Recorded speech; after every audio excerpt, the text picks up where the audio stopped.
Okay, guys, we are back for another episode of the BLD Financial Podcast. This is a special podcast. This is a annual 2025 recap of a really crazy year. What a year it's been so far. Um, 2025. The year of volatility, massive changes in markets. I think a lot of investors are going to remember this year as one that's not forgettable. Yeah, I mean, the amount of, you just take a look at like the bonds, the CMBs, how much of a swing we've had this year.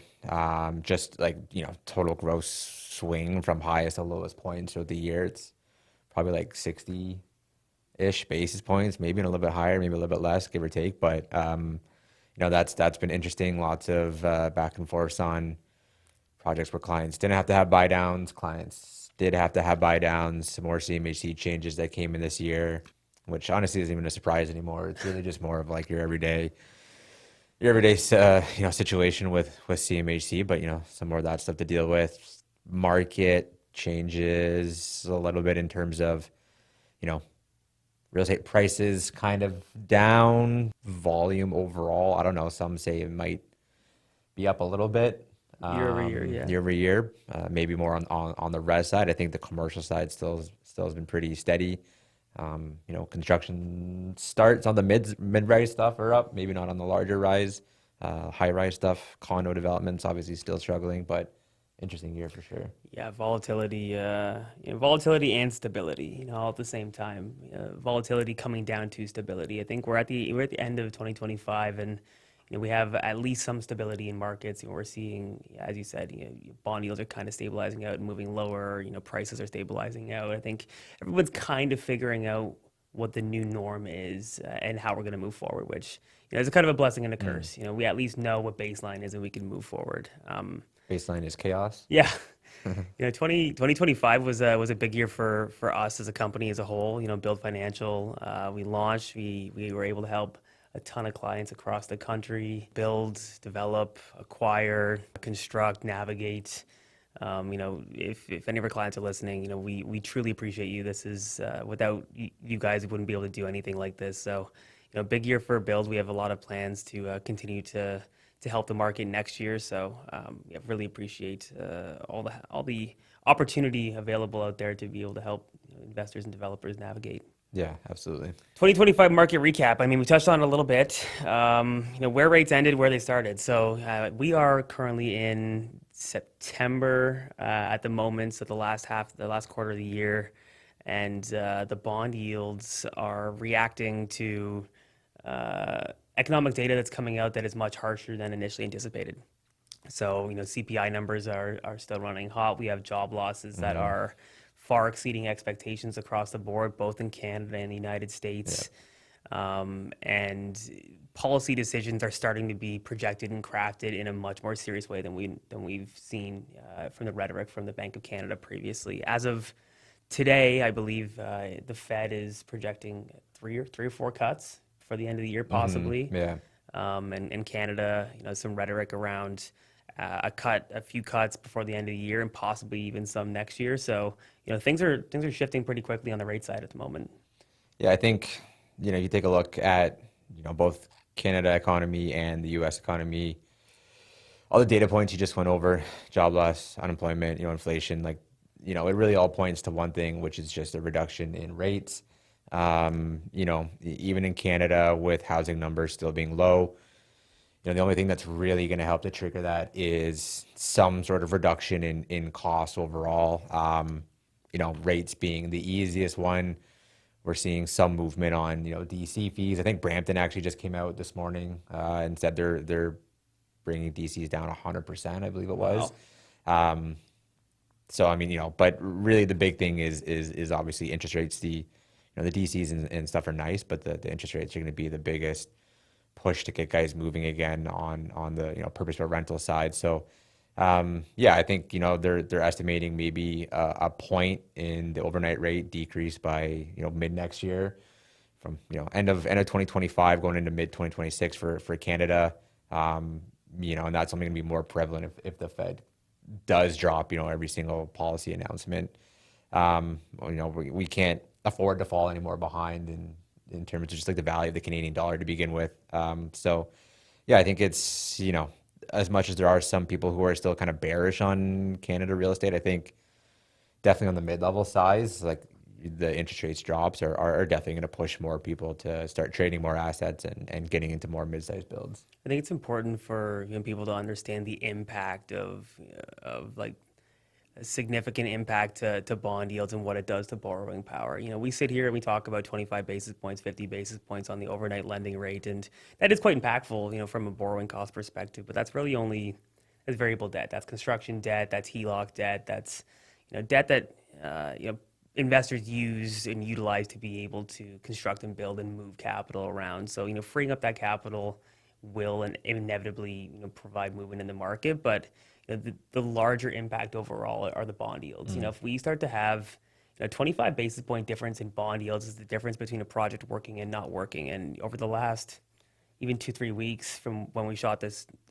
podcast, we've seen massive changes in those bond yields. And you can quite literally feel the calls from people calling because they know that the financing now works. Like, it's the difference between 25% down and you being able to use the 15% down, or like not having to submit at an incredibly low max rate to get deals done. Like, the lower the carrying cost, the more active capital is going to be, and we're just seeing it in real time right now. So I think moving into 2026 and the end of 2025, if we continue this decrease in these rates, I think you start to see some sideline capital, start to take a look at these buildings now that are on the market that are now opportunities. Realistically, anyone who's selling in today's market doesn't want to sell their property. They're not getting top dollar. Yeah. There's a lot of inventory in the market, so it is bringing opportunities for these mid-level guys to go in and acquire with decent financing on the buy.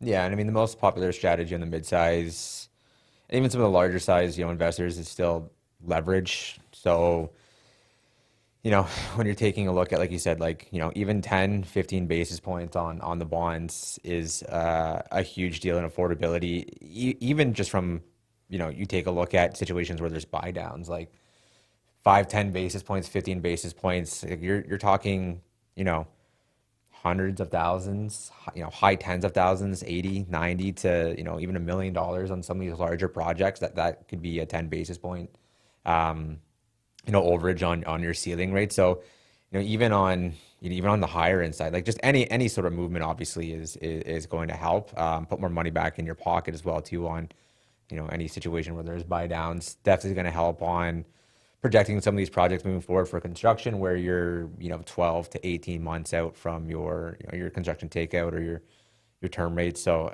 yeah, I think obviously we're running the end interest rates or the project qualification. We're not basing that on the variable debt. It's going to be based on the bond. So anytime we can project lower, I think it's going to get more people in because they're projecting lower. Obviously, it's when you start to look at construction projects, like I guess there is some caution to have there where, you don't want to start being too aggressive saying, hey, like rates are falling. We're going to predict another 50 basis points fall by next year. That's where we're underwriting our rates at. You still want to be relatively conservative, but, from an affordability standpoint, at least, the rates decreasing is a good sign. The markets always come back to equilibrium. Like, you see high vacancy, you see lower rents, and then, to be able to bring that back, you need to have lower carrying cost of capital. And that's kind of what's happening in real time right now is economy. Those are precursors to bad economic data, which then causes the effect of, lower interest rates, which decreases the carrying cost and everything kind of stabilizes back out.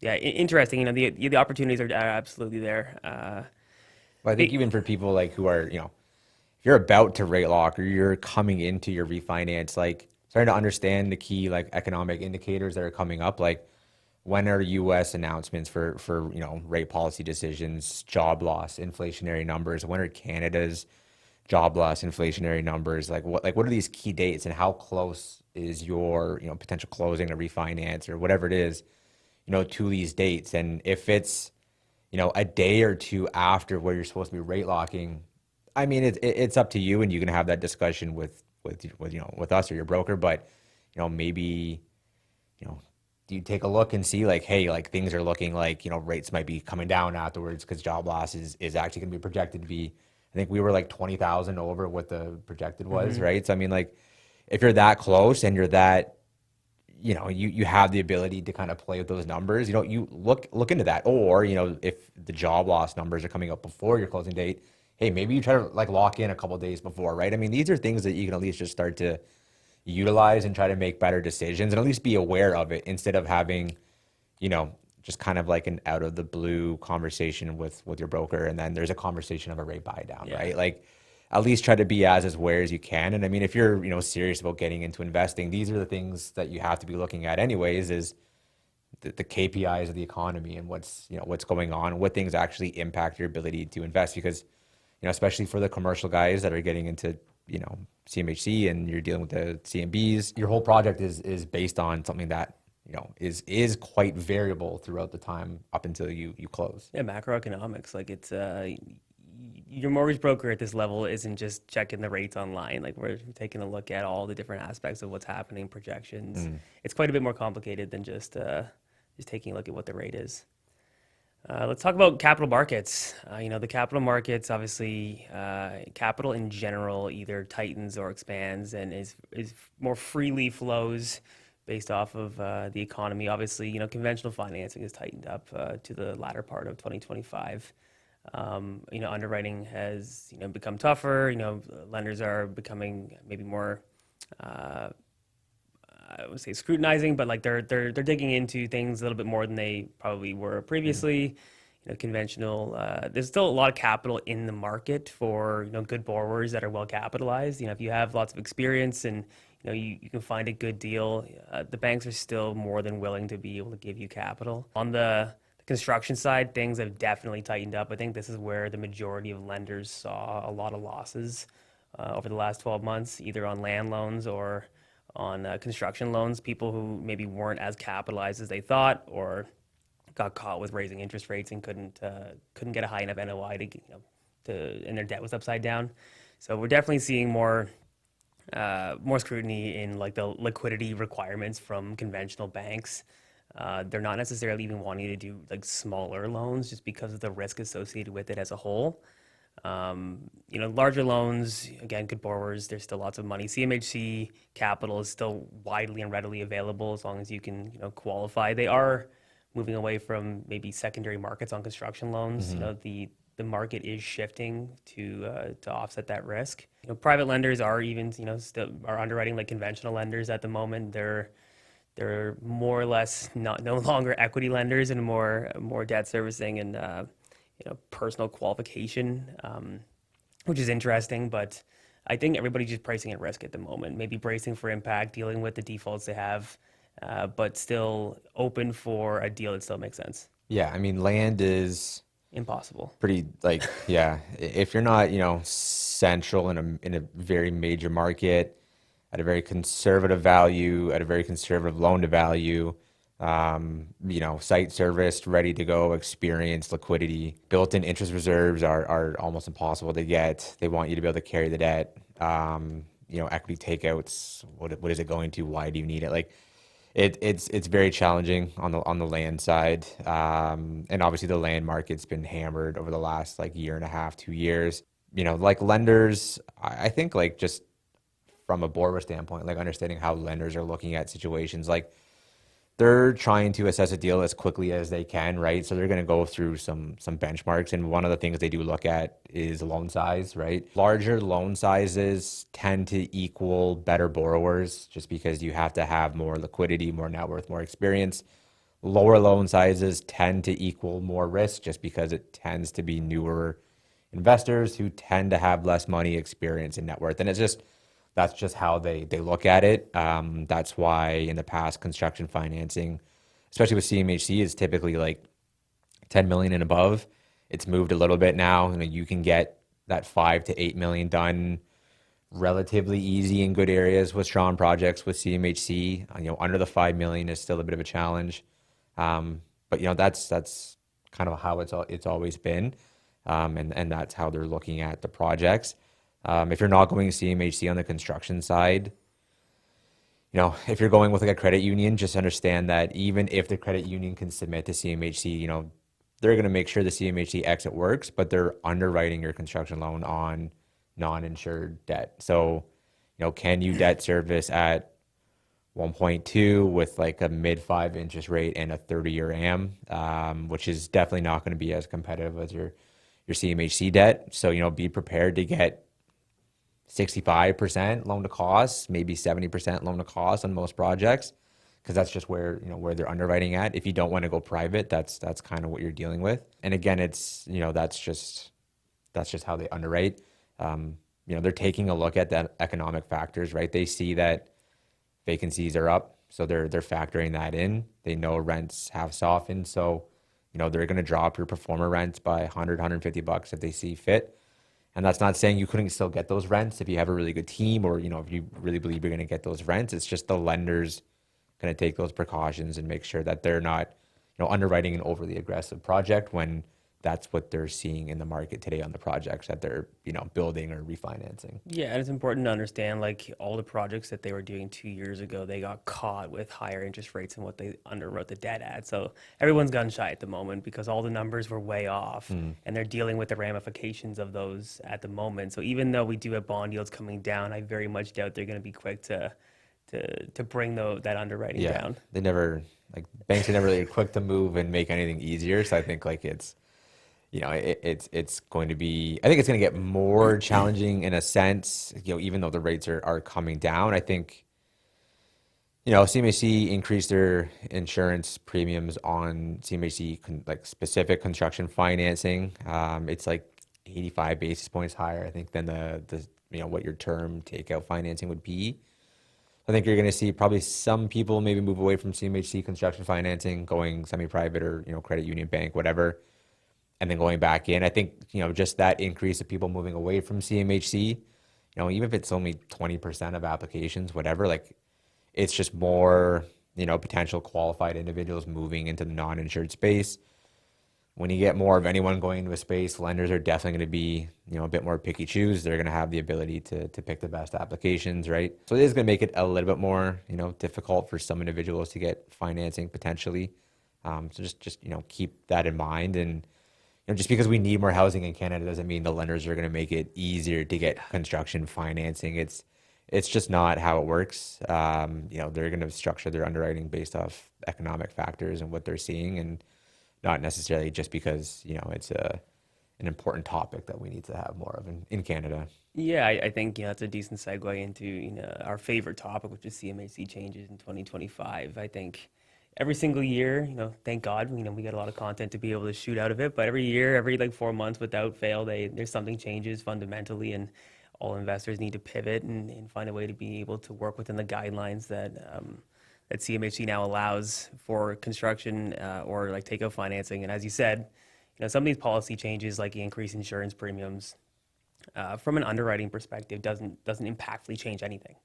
But from like a cash flow perspective and cost perspective, it's a way for them to be able to slow down what's happening right now. If anyone has seen any data coming out, purpose-built rental housing starts have skyrocketed.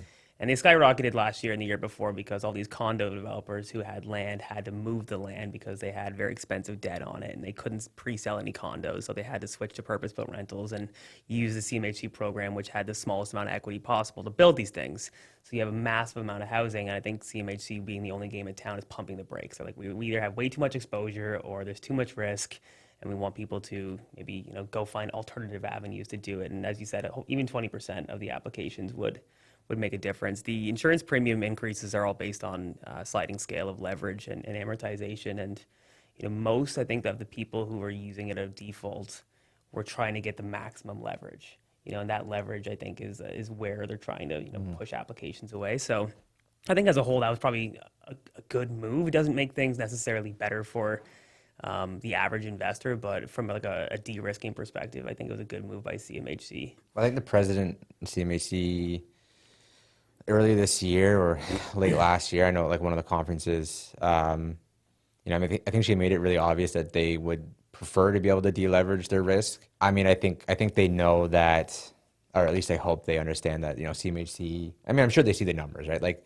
it was like 90 to 95% of like new construction starts are CMHC right now. So I mean, they must know that they are an important piece of the puzzle when it comes to, new development and just, trading of assets in general. I get obviously wanting to deleverage, and I mean, as CMHC is an insurance company or acting as an insurance company, like I definitely understand that. So I mean, I get that. How they go about it, I don't necessarily know. Do they make the program more strict? I think it's pretty much like I don't know how they'd make it much more strict. Like the affordability is pretty Knock on tough in wood. Ontario.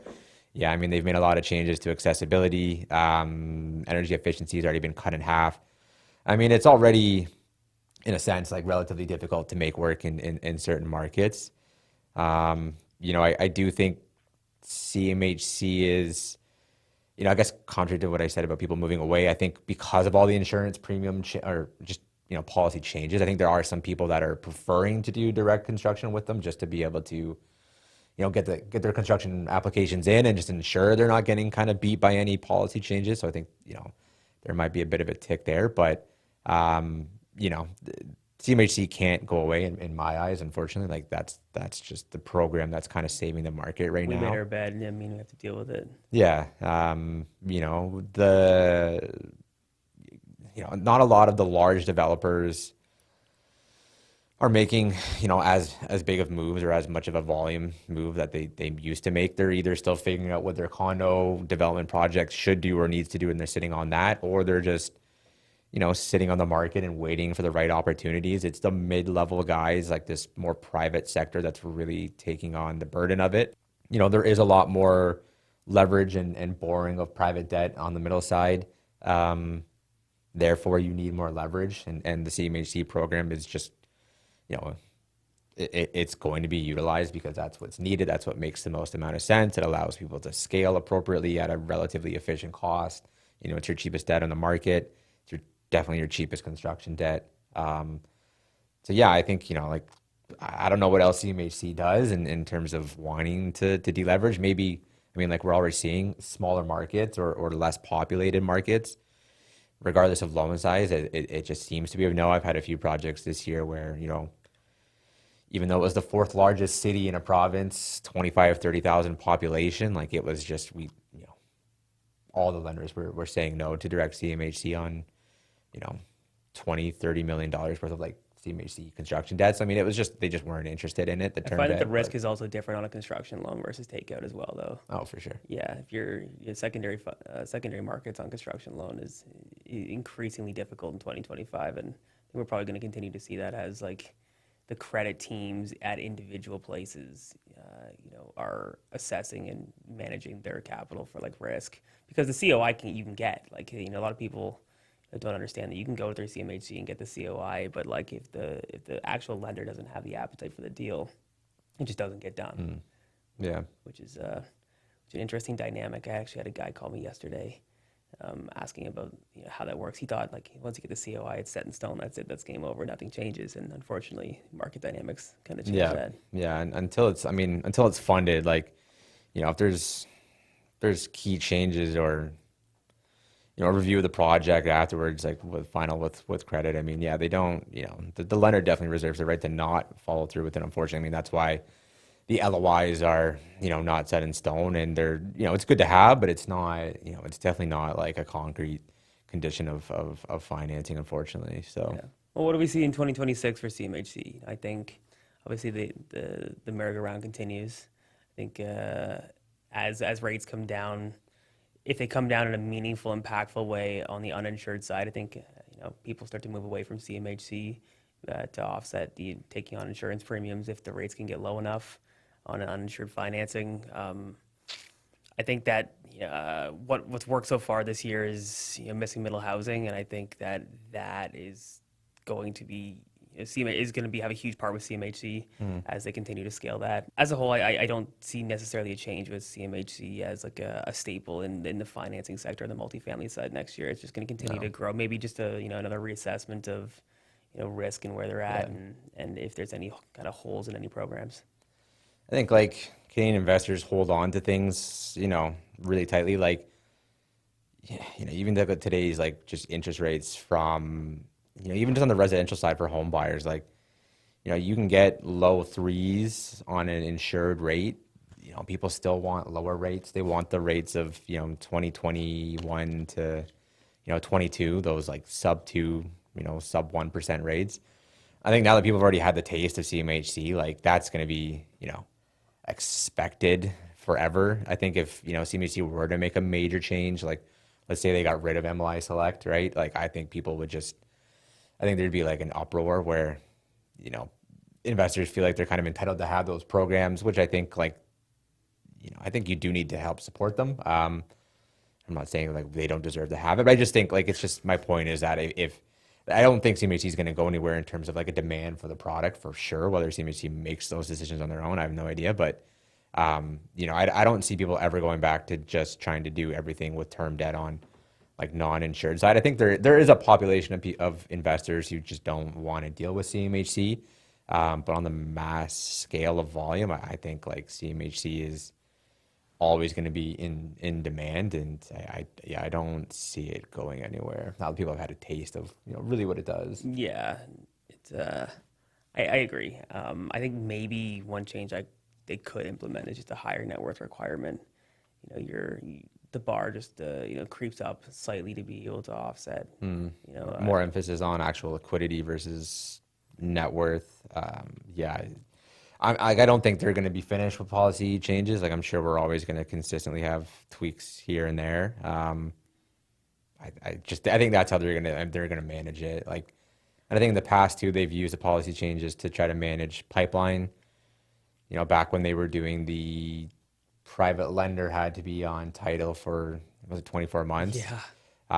They went from not having a 24-month policy to specific lenders having to be on title to, like 8 months later, all of a sudden they'll take out any private lender regardless of who they are or whether or not they're, approved with CMHC and how long they've been on title. So, I mean, like, in my opinion, that was, obviously they weren't really, making changes they thought were for the better because, they got even like more lenient on their policies at the end of it. I think it was just CMHC pipeline was crazy and they were kind of using that to help slow it down. So who knows? Yeah. No. Well, it'll be there next year. Yeah.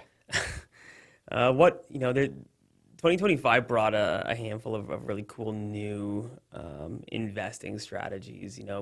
Missing middle development blew up. It became what it is, at least today, in its infancy.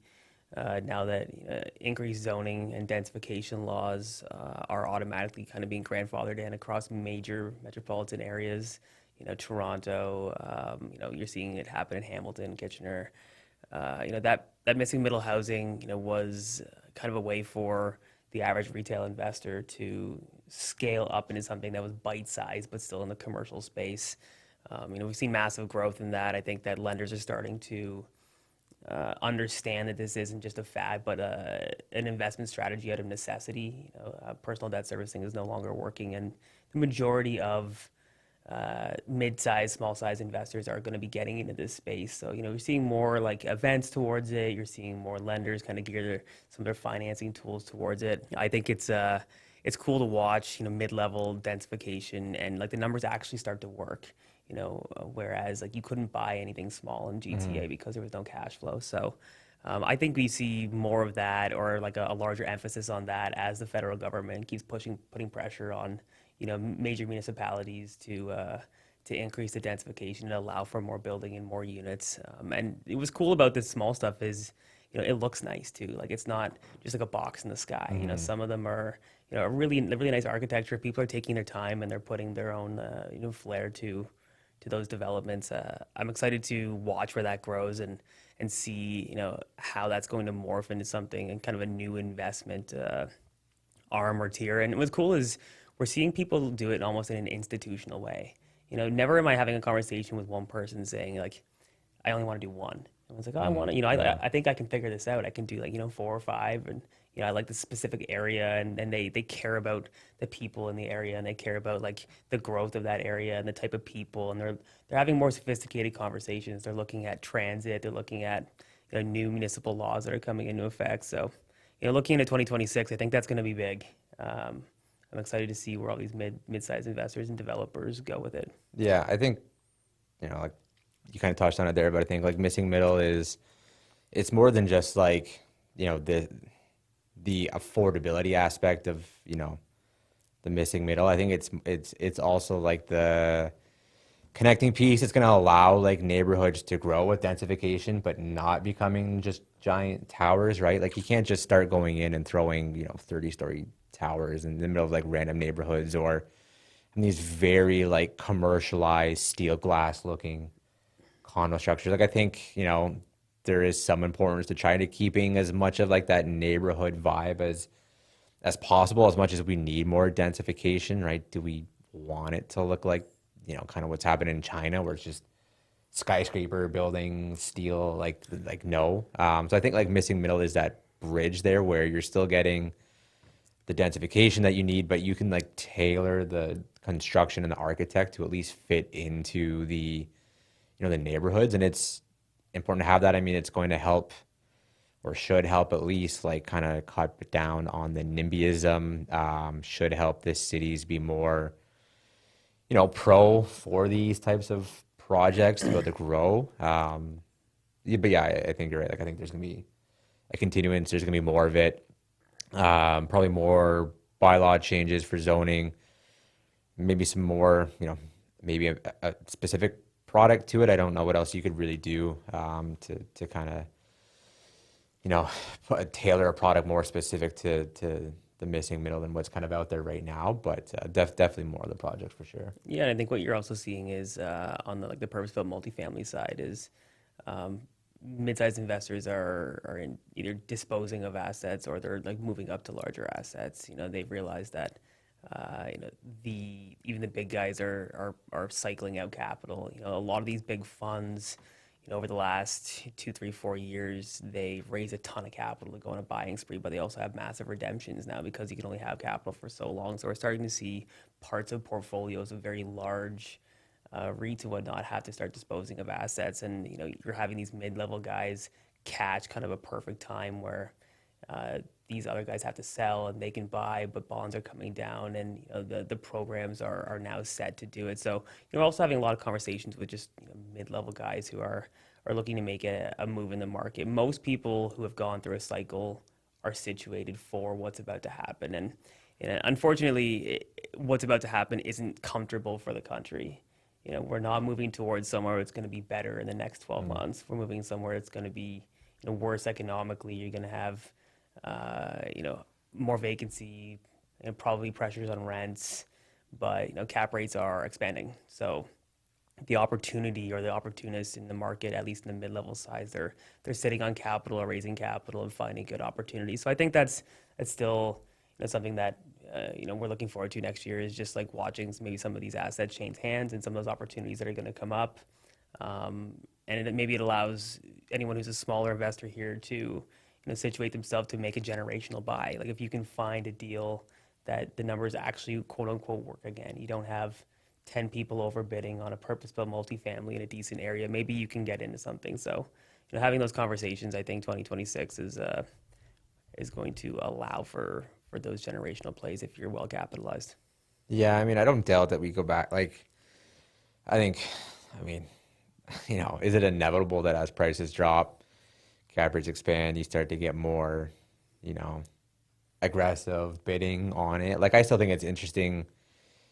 I was talking to like a realtor about this the other day, but just appraisers and how everything just comes in at the purchase price now. And I mean, what else do you do as an appraiser, right? I mean, unless the building really isn't worth the value, I'm not saying anyone's doing anything wrong or shady, whatever, but it's just interesting that everything just comes in at purchase price these days. Like there is no, I don't see any appraisals anymore where it's like, oh, I bought this for like, 500,000, under the value, or, whatever, or it's overvalued, like whatever it is, right? Like you don't see it. Everything just is right to the amount of the dollar on the purchase price. And then it also just makes me wonder though, like, what does that do to like market comps and structures where everything, you just go buy a building, yep, building's worth this. Like, it's just an interesting thought, I guess. Are you really creating like good market comps and data points, or is it just, hey, this is the agreed upon purchase. Yep, value came in, at purchase price. Okay, asset gets,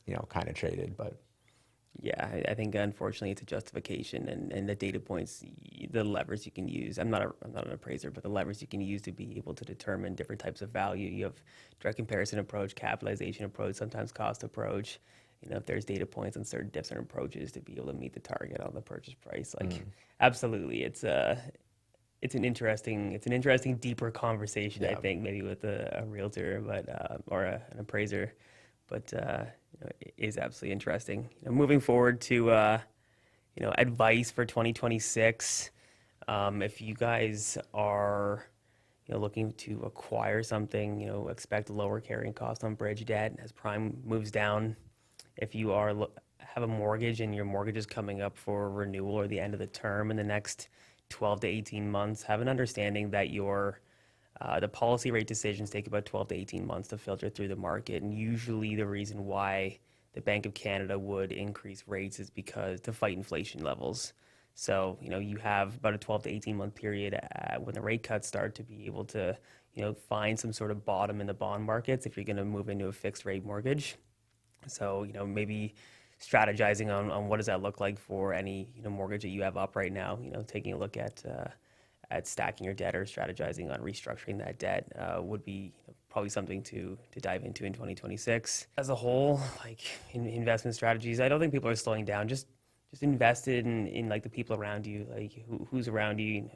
Are they having these conversations about economic data? Or, do they have a finger on the pulse of the capital markets? What's happening? Does your realtor have access to on or off market opportunities? I think a lot of stuff is going to get traded off market in the next little bit. So, stay vigilant. I think there's still ton going on. Yeah, like good deals are always going to have, attraction to a lender.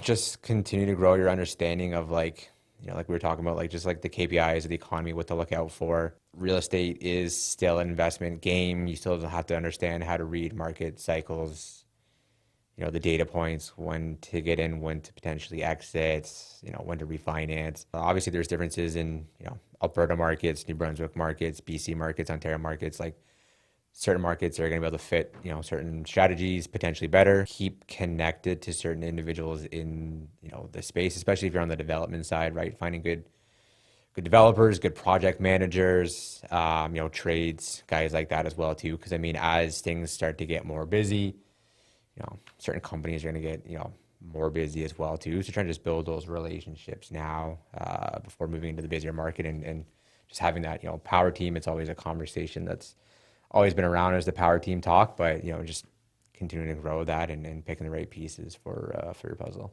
Yeah, guys, at BLD Financial, we're just focused on growing and helping our clients, giving you the best information available to be able to make an informed decision. We're going to continue to shoot content and create this value for you. If you guys obviously did like this and you like what you heard, feel free to reach out, either Ehren or myself. We're happy to have a more in-depth conversation with you about what our thoughts are on the market and maybe what your current situation. If you are listening to this, please give us a rating on whatever platform you're listening to us on, whether it's Apple Music, Spotify. It helps us reach more people. So really appreciate it, guys. We will see you next time.